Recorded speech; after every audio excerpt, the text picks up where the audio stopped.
Hey guys, Youngblood Fantasy 91 here with enough time for me to make a quick response to a certain Guptill 89. Now, if you guys don't know what has happened, which I'm sure 95% of you do, Guptill 89 made a response to a commentary that I made on him 6 months ago, and I didn't even ask for a response. I just expected him to at least watch the video and take something from this, but no, apparently he considered me someone who's worth his time, which I don't understand why, given the fact that plenty of people who made commentaries on him were just as mocking as me.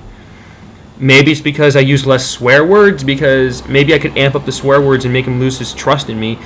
That's something I don't understand. Why is it that all the drama whores, just flock to me? First it was Louis the Hedgehog, then it was a Knothole resident, and now him. I don't get why people are, magnetized by me. I don't get this. But that's a story for another day. Right now I'm focusing on his 2-part video series on my commentary, and he picked out arguments that he felt were erroneous, and he said he disagreed with every one of them. Now, he's being a bit disingenuous in saying this, because 2 of the arguments that he proposed that he disagreed with, he actually conceded. So technically he only had 10, and even with the 10 arguments he had, they were pretty flimsy and they just didn't hold water. To be quite honest, the reason why he did this is probably because he was mad at me for making a freaking response video to him and a commentary to him, and I brought up actually legitimate points that he tried to refute, and all it ended up being was just a huge polemic on how the American economy is declining. That's all it ended up being. Just him trying to be this avenger of the economy. He proclaims himself to be this omniscient, all-knowing being, how he can save the freaking U.S. economy by nitpicking over corporate logos that have changed over time, and I'm sure at least plenty of them have. The reason why I said that some of the logos that haven't changed, only went through minor changes, were ridiculously successful is because, well, they were ridiculously successful. I mean, Coca-Cola was the foremost in terms of soft drinks, because they were one of the first. Chrysler wasn't one of the first cars to have been made. Gatorade wasn't really one of the, I guess it was one of the first energy drinks, I guess. But Gatorade didn't really change it. They just said G, and they still retained the friggin' Thunderbolt, logo. And another one that I mentioned, what was it? It was Gatorade and, oh yeah, Nike. Nike barely changed their logo either. All they did was just remove the name.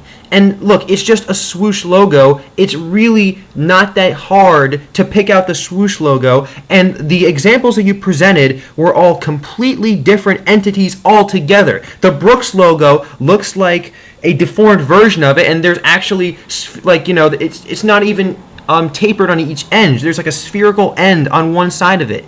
And the Saucony logo looks like someone shot bullets through the Nike logo, and the Nike logo collapsed as a result. And the third one with Mizuno looks like the Nike logo, but it's sitting on a freaking pedestal. How can you not figure out which one's which? And besides, those companies you mentioned were so specialized and so, minor that probably 75% of the populace doesn't even know what these brands are. Do you see a Mizuno or a Saucony anywhere in your local Kohl's or Walmart? Because if you do, let me know, and maybe I'll retract that statement. But until you do, Guptill, unless you find unless you know a bunch of athletes from the Olympics, I don't think anyone wears Mizuno or Saucony or Brooks. I know people wear Brooks Brothers, but that's a completely different company altogether, and they don't even use a swoosh logo or anything like that.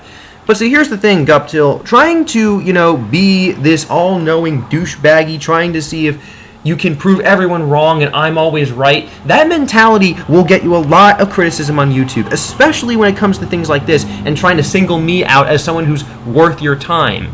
I may be articulate and I may kind of sound like you in terms of voice and in terms of modulation, but at least I actually present, legitimate points that don't fall flat in everyone's faces and just that that actually are relevant to the discussion and aren't polemics and fluff pieces for your degenerate ideals.